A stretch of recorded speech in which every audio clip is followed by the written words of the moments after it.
Varicose veins కి సరైన చికిత్స కోసం సంప్రదించండి Avis hospital. Welcome to Suman. నేను మీ సుమన్ వినాయక్. సోషల్ మీడియాలో వచ్చేటువంటి వీడియోస్ ఏవైతే ఉంటాయో మనం ఎలానంటే మనకు వచ్చేటువంటి వాట్సాప్ గ్రూపులలో ఎలా పడితే అలా షేర్ చేసేసుకుంటూ ఉంటాము. బట్ అది ఎంతవరకు షేర్ చేయాలి, ఎక్స్ట్రీమ్ కనుక అయితే అందులో వచ్చేటువంటి తెలియకుండానే మనం ఆ క్రైమ్లోకి ఏ విధంగా ఇన్వాల్వ్ అయ్యి ఉంటాము అనేటువంటిది. సో ఈ వీడియో మొత్తం పూర్తిగా చూడండి. సోషల్ మీడియాలో ఏ పోస్టులు షేర్ చేయాలి, ఏ వీడియో షేర్ చేయాలి, ఒకవేళ తెలియకుండా కనుక మీరు షేర్ చేస్తుంటే చట్టరీత్యా ఎలాంటి శిక్షకి మీరు అర్హులు అనేటువంటిది కూడా ఈరోజు మనతో పాటు హైకోర్టు అడ్వకేట్ రవీంద్రనాథ్ గారు ఉన్నారు. అది వారి మాటలో అడిగి తెలుసుకుందాం. Hello sir. హాయ్ అండి నాగరాజ్ గారు. సోషల్ మీడియాలో ఇవాళ మనకి కుప్పలు తెప్పలుగా వీడియోస్ వస్తూ ఉంటాయండి. వాట్సాప్ గ్రూప్లో కనుక తెలియకుండా కొంతమంది అయితే అసలు మనకు తెలియకుండానే మన పర్మిషన్ లేకుండానే వాళ్ళ గ్రూప్లో మనం ఉంటామన్నమాట. అంటే యాడ్ చేసేస్తూ ఉంటారు. దానివల్ల ఏమవుతుందనంటే వాళ్ళు షేర్ చేసేటువంటి వీడియో పొరపాటున మనకు నచ్చిన ఇన్ఫర్మేటివ్గా ఉందని మనకు అనిపించినా కూడా కొంత ఇన్ఫర్మేషన్ మనకు తెలియకుండానే మిస్లీడ్ చేసేస్తూ అయిపోతూ ఉంటాము. అట్ ది సేమ్ టైం తెలియకుండానే వీడియోస్ ఎవరైతే షేర్ చేశారో ఐపీ అడ్రస్ త్రూ కనుక్కొని, లేదు అనుకుంటే వాట్సాప్ త్రూ కనుక ఆ గ్రూప్ ఎక్కడి నుంచి వచ్చింది ఏంటి అనేటువంటి విషయాలు కనుక్కొని వాళ్ళని ఓటు షేర్ చేశాడని ఎప్పుడైతే తెలియకుండానే మనం దానికి క్రైమ్కి మనం పార్ట్నర్గా మిగిలిపోయేటువంటి పరిస్థితిలో ఉంటాము. ఎలాంటి వీడియోలు షేర్ చేయాలి, ఎలాంటి వీడియోస్ షేర్ చేయకూడదు? ఎక్సలెంట్ క్వశ్చన్ నాగరాజ్ గారు. మీరు తీసుకున్న క్వశ్చన్ ఎక్సలెంట్గా ఉంది. ప్రతి వాడి చేతిలో ఈరోజు, ప్రతి వ్యక్తి చేతిలో ఈరోజు డివైస్ ఏదైతే ఉందో మనం వాడుతున్నటువంటి 4K డివైస్, ఆండ్రాయిడ్ ఐఓఎస్ ఫోన్లు వాడడం కామన్ అయిపోయింది. ప్రతి క్షణం మనకన్నా మన ఫోన్తో గడిపే సమయం చాలా ఎక్కువగా ఉంటుంది.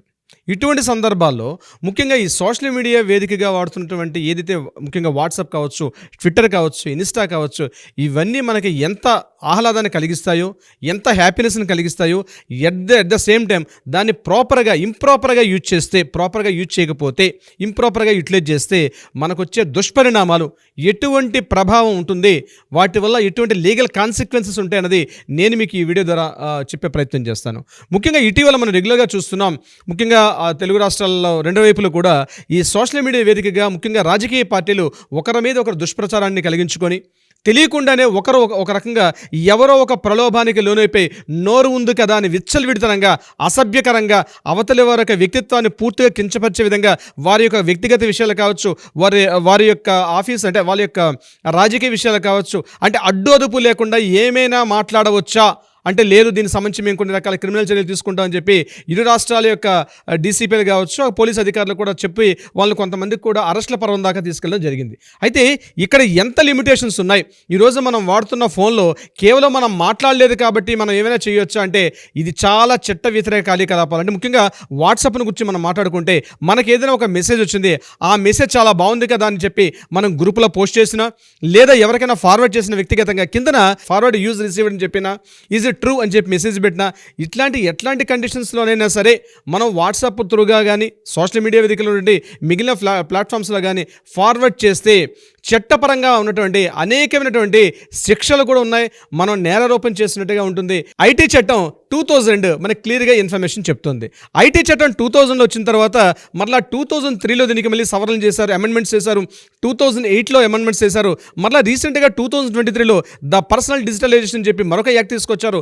అందులో క్లియర్గా ఈ యొక్క సోషల్ మీడియా వేదికగా ఎటువంటివి పంపించాలి, ఎటువంటివి పంపించకూడదు. ముఖ్యంగా వ్యక్తిగత దోషణలు, ముఖ్యంగా చిన్నపిల్లలకు సంబంధించిన పోర్నోగ్రఫీ సంబంధించినవి, అదేవిధంగా పర్సనల్ డీటెయిల్స్ కానీ, దూషణపరం కానీ, బూతులు తిట్టడం కానీ, కించపరిచే విధంగా కానీ, వాళ్ళని బాడీ షేమింగ్ చేసే విధంగా కానీ, అంగవైకల్యాన్ని పూర్తిగా దూషిస్తూ కానీ, జెండర్ డిఫేమ్ చేయడం కానీ, డిస్క్రిమినేషన్ చేయడం కానీ, ఇలాంటి ఇతరత్ర కుల మత వర్గాలకు సంబంధించి కానీ ఎటువంటి వ్యవహారాలైనా సరే ఒకరి యొక్క వ్యక్తిగత మనోభావాలు దెబ్బతీసే విధంగా వాట్సాప్ చాట్లో కానీ మనం మెసేజెస్ ఫార్వర్డ్ చేసినా సరే తీవ్రమైనటువంటి శిక్షలు ఉండే అవకాశం అయితే ఉంది న్యాయపరంగా. దీనికి సంబంధించి మెడ్రాస్ హైకోర్టు 2023లో ఒక తీర్పు కూడా ఇవ్వడం జరిగింది. ఒక వ్యక్తి తన యొక్క వాట్సాప్ ఒక మెసేజ్ వచ్చింది, ఆ మెసేజ్ని యాస్టిస్గా ఫార్వర్డ్ చేశాడు.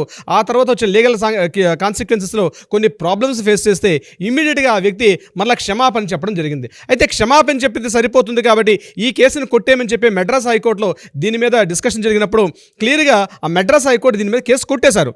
మళ్ళీ ఆ వ్యక్తి ఏం చేశారంటే మళ్ళీ సుప్రీంకోర్టుకి అప్పీల్ చేసుకున్నప్పుడు సుప్రీంకోర్టు దీని మీద క్లియర్ గైడ్లైన్స్ ఇచ్చింది. ఒకవేళ మీరు ఫార్వర్డ్ చేసిన మెసేజ్ అది తప్పైనప్పుడు కూడా మరలా మీరు క్షమాపణ చెప్పినప్పుడు కూడా ఆ క్షమాపణ చెల్లదు. ఈ వర్డ్ బాగా గుర్తుపెట్టుకోండి. మీరు వాట్సాప్ మెసేజ్ మీరు క్రియేట్ చేయలేదు మెసేజ్, ఎవరో పంపించిన మెసేజ్, దాన్ని యాస్టిస్గా మీరు ఫార్వర్డ్ చేశారు. ఫార్వర్డ్ చేసిన తప్పుగా నేను ప్రవర్తించాను, తప్పుగా ఈ మెసేజ్ ఫార్వర్డ్ చేశాను అంటే మీరు ఫార్వర్డ్ చేసిన మెసేజ్కే మీకు కాన్సిక్వెన్సెస్ ప్రాబ్లం ఉన్నప్పుడు మీరు క్రియేట్ చేసి పంపిస్తే ఇంకా ఏదైనా అదే ప్రాబ్లం. మీరు క్రియేట్ చేసినా ఫార్వర్డ్ చేసినా ఒకే రకమైనటువంటి నేరం అయితే ఉంటుంది. అయితే ఈ కేసుకు సంబంధించి సుప్రీంకోర్టులో గైడ్లైన్స్ ప్రకారం ఆ కేసు కొట్టేవేలేదు సరిగా కొత్త తీర్పుని ఇవ్వడం జరిగింది. ఏమిటంటే ముఖ్యంగా అక్కడ జడ్జి గారు ఒక విషయం చెప్పడం జరిగింది. జస్టిస్ గారు ఏమని చెప్పారంటే, ఇది విల్లు ఎక్కి పెట్టినటువంటి బాణం లాంటిది, ఒకసారి బాణం బయటికి విడుదలైందంటే ఆ బాణం ఎటువైపు వెళ్తుందో తెలియదు.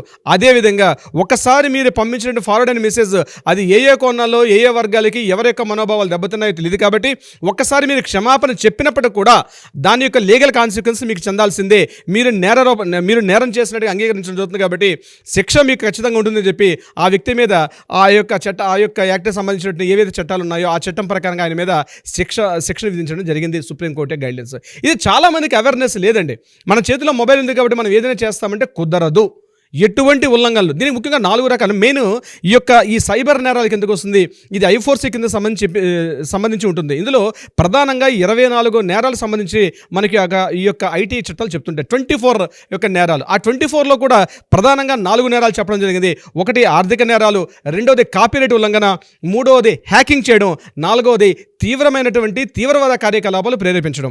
తీవ్రవాద కార్యకలాపాలు అంటే దేశంలో ఉన్నటువంటి మన యొక్క సార్వభౌమత్వాన్ని, అంటే మన యొక్క దేశంలో ఉంటూ ఈ దేశంలో ఇండియన్ సిటిజన్గా ఉంటూ ఈ దేశంలో ఉన్నటువంటి రాజ్యాంగ విరుద్ధమైనటువంటి పదజాలాన్ని వాడినా, రాజ్యాంగ విరుద్ధంగా ప్రవర్తించినా ఇది కూడా తీవ్రవాద వ్యతిరేకం కిందకు వస్తుంది. అట్ ద సేమ్ టైం ఒక భారతదేశ సిటిజన్గా ఉంటూ ఇతర దేశాలతో, ఒక పాకిస్తాన్ తోటో బంగ్లాదేశ్తో తీవ్రవాద కార్యకలాపాలకు పాల్పడినప్పుడు కూడా దాన్ని కూడా సూచిస్తుంది ఈ యొక్క చట్టం. కాబట్టి ప్రధానంగా 4 చెప్తారు. ఈ యొక్క 4 కూడా ఆర్థిక నేరాలు రెగ్యులర్గా మనం చూస్తున్నాం. దీని మీద మనం చాలా ఎపిసోడ్స్ కూడా చేసాం నాగరాజు గారు. అయితే ఇప్పుడు నేను ప్రత్యేకంగా ఈ వాట్సాప్ ద్వారా ఫార్వర్డ్ చేసిన మెసేజ్ ముఖ్యంగా రీసెంట్గా ఇది ఇటీవల కాలంలో మన తెలుగు రాష్ట్రాల్లో ఎక్కువైపోయింది. దీని మీద మిగిలిన కార్యకలాపాలన్నీ పక్కన పెట్టి కేవలం ఈ ఇష్యూస్ మీదే కొంతమంది వ్యక్తులు, అది పార్టీలకు సంబంధించి ఆయా పార్టీలు మా పార్టీ మీద టార్గెట్ చేస్తున్నారని, ఇక్కడ పార్టీలు వ్యవస్థ పక్కన పెడితే ముందుగా వాట్సాప్ మెసేజ్ చాటింగ్ చేసిన, వాట్సాప్ మెసేజ్లో మీరు ఫార్వర్డ్ చేసిన డెఫినెట్గా దీని మీద తీవ్రమైన నేరాలు ఉంటాయి. సో మీరు ఎవరైనా దీనికి అబ్యూజ్కి గురైనట్లయితే ఎక్కడ మీరు నమోదు చేయాలి, ఎవరికి మీరు రిపోర్ట్ చేయాలి, దీనికి మళ్ళీ కొన్ని రకాలుగా చట్టాలు చెప్తున్నాయి. ఫస్ట్ అంటే వ్యక్తిగతంగా దీన్ని మీరు అబ్యూజ్కి గురైనట్టుగా ఉంటే దగ్గరలో ఉన్న పోలీస్ స్టేషన్కి వెళ్ళి ఫిర్యాదు చేయడం ఒకటో పార్టు. రెండోది మీరు ఇంట్లోనే కూర్చొని cybercrimes.gov.in అనేటువంటి ఒక వెబ్సైట్ ద్వారా కూడా మీరు నమోదు చేసుకోవచ్చు. ఇది కాకపోతే 1930 ఈ నెంబర్ను గుర్తుపెట్టుకుంటే ఇది కస్టమర్ కేర్ నెంబరు. ఆ కస్టమర్ కేర్ నెంబర్ కాంటాక్ట్ చేసి కూడా డెఫినెట్గా మీ యొక్క ఫిర్యాదుని మీరు నమోదు చేసుకోవచ్చు. అనేక రూపాలుగా, అంటే వెబ్సైట్ త్రూగా చేయొచ్చు, లేదా కంప్లీట్గా మీరు ఇండివిజువల్గా అంటే వ్యక్తిగతంగా దగ్గరికి వెళ్ళి పోలీస్ స్టేషన్కి వెళ్ళి తీసుకోవచ్చు. ఒకవేళ పోలీస్ స్టేషన్లో ఇటువంటి సందేశాలకు సంబంధించి వాళ్ళు తీసుకోని పక్షంలో డెఫినెట్గా వాళ్ళ మీద కూడా క్రిమినల్ చర్య తీసుకునే అవకాశం ఉంటుంది. పోలీస్ డిపార్ట్మెంట్ మీద కూడా ఈ చర్యలు మీరు ఇచ్చినప్పుడు తీసుకోకపోతే, అంటే పర్సనల్ అబ్యూజ్ చేసినటువంటి మీకు ఒక మెసేజెస్. సో ఈ యొక్క వీడియో ద్వారా నేను మీకు చెప్పేది ఏంటంటే, డెఫినెట్గా ఎవరైనా సరే మీరు వాడుతున్న వాట్సాప్ ఒక పదునైన కత్తి లాంటిది. ఈ పదునైన కత్తిని సరిగ్గా వాడుకోకపోతే అది తిరిగి బూమరాంగలాగా మళ్ళీ మిమ్మల్ని గుచ్చుకునే ప్రయత్నం చేస్తుంది. మీరు ఏ పార్టీకి సంబంధించిన వాళ్ళైనా, ఏ కులానికి సంబంధించిన వారైనా, ఏ మతానికి సంబంధించిన వారైనా ఒకసారి మీకు ఫార్వర్డ్ చేసే మెసేజ్, మీకు వచ్చిన మెసేజ్ మీరు తొందరపడడంతో పంపించే ముందు 1-2 సార్లు రీచెక్ చేసుకోండి. లేకపోతే చట్ట ప్రకారంగా, న్యాయ ప్రకారంగా మీరు పూర్తిగా ఒక నేరారోపణ ఎదుర్కొంటారు. అట్ ద సేమ్ టైం చట్టాల కఠినమైన శిక్షణ కూడా మీ మీద అమలు జరుపుతాయి. చాలామందికి దీని మీద అవగాహన కలగాల్సినటువంటి అవసరం చాలా ఉందన్న. ఎందుకు అనంటే మనకు తెలియకుండానే ఒక పోస్ట్ ట్రిగర్ అయిందనుకోండి, మన మైండ్లో మనం చూసేటప్పుడు షేర్ చేసేస్తూ ఉంటాము. బట్ చట్టాల మీద అవగాహన ఉండదు. తీరా వేరే వాళ్ళ వల్ల మనం ఇన్ఫ్లుయెన్స్ అయిపోయి తెలియకుండానే దాన్ని షేర్ చేయడం వల్ల మనం కూడా బలైపోతూ ఉంటాము. మీలాంటి వాళ్ళు అటువంటి వాటి మీద అవగాహన కల్పించేలా వీడియో చేయటం అనేది, అంటే ముందు నుంచి వాటి మీద మీరు అవగాహన కల్పించి ముందుకు వస్తున్నారనుకోండి. వాళ్ళు హైకోర్టు అడ్వకేట్ రవీంద్రనాథ్ గారు అని అంటే ఏదైనా సరే ఫస్ట్ ఇన్ఫర్మేషన్ తీసుకుందాము, ఆయన దగ్గర కన్ఫర్మ్ చేసుకుందాం, దాని తర్వాతే వీటికి సంబంధించినటువంటి డీటెయిల్స్ ఇద్దాం అనుకొని చెప్పేసి ఒక కన్ఫర్మేషన్కి వస్తూ ఉన్నారు. Really great thing. అండ్ మీరు ఆ విధంగా రికగ్నైజ్ అవ్వడం కూడా నాకు చాలా హ్యాపీగా ఉంది. Thank you so much for the information Ravindranath garu. Thank you so much Nagaraj garu. So అది మీరు కనుక వీడియో చూసినట్లయితే వీడియోపై మీ అభిప్రాయాన్ని కమెంట్ బాక్స్లో పోస్ట్ చేయండి. అండ్ ముఖ్యంగా మీకు ఏదైనా లీగల్ పాయింట్ నుంచి ఏదైనా డౌట్స్ ఉంటే మీరు డైరెక్ట్గా అప్రోచ్ అవ్వాలనుకుంటే అప్రోచ్ అవ్వండి, లేదా కింద కమెంట్ బాక్స్లో పోస్ట్ చేయండి.